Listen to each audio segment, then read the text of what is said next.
47-এর স্বাধীনতা পেয়েছি, আমরা 71-এর স্বাধীনতা পেয়েছি, আমরা 24 আবার স্বাধীনতা পেয়েছি। 24-এর স্বাধীনতা ছিল বৈষম্য বিরোধী স্বাধীনতা, বৈষম্যের বিরুদ্ধে স্বাধীনতা। কোথায় সেই বৈষম্য বিরোধী স্বাধীনতা?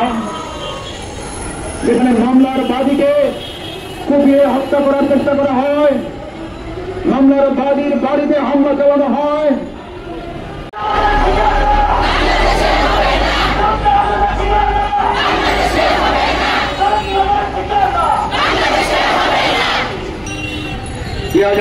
সালের 23 আগস্ট পাবনা জেলার সদর উপজেলায় হিজবুত তওহীদের মানবতার কল্যাণে নিবেদিত সুজন ভাইয়ের উপর হামলা চালানো হয়েছিল। সেখানে 10 জনকে রক্তাক্ত জখম করা হয়েছিল, কোপানো হয়েছিল ধারালো দেশীয় অস্ত্র দিয়ে। সে অস্ত্রের আঘাতে সুজন ভাই সেদিন শাহাদাত বরণ করেছিলেন। সেই ঘটনায় মামলা হয়েছিল, কিন্তু মামলার আসামিরা তৎকালীন সরকারের আশ্রয় প্রশ্রয়ে তারা চোখ খুলিয়ে প্রকাশ্যে শুধু ঘুরে বেড়ায়নি।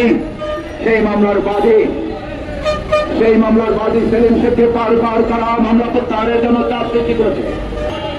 কিন্তু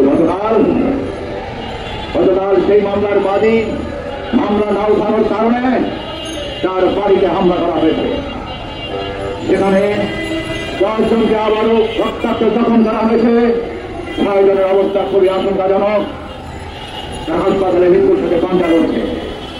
এর মধ্যে একজনের অবস্থা এতই গুরুতর, তাকে আইসিইউতে রাখতে হয়েছে।